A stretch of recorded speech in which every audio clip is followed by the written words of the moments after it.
especially dangerous weather situations. Specially built receivers can be automatically activated by the signal to warn of the impending hazard. Tests of the signal and receiver's performance are normally conducted by the National Weather Service between 11 a.m. and noon each Wednesday. If there is a threat of severe weather, the test will be postponed to the next available good weather day. Reception of this broadcast, and especially the warning alarm tone, will vary at any given location. This variability, normally more noticeable at greater distances from the transmitter, can occur even though you are using a good quality receiver in good working order.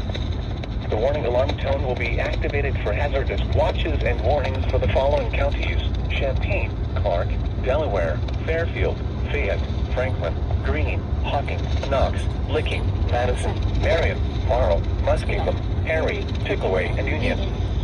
This concludes the weekly test of weather radio station KIG, 86 Columbus, Ohio.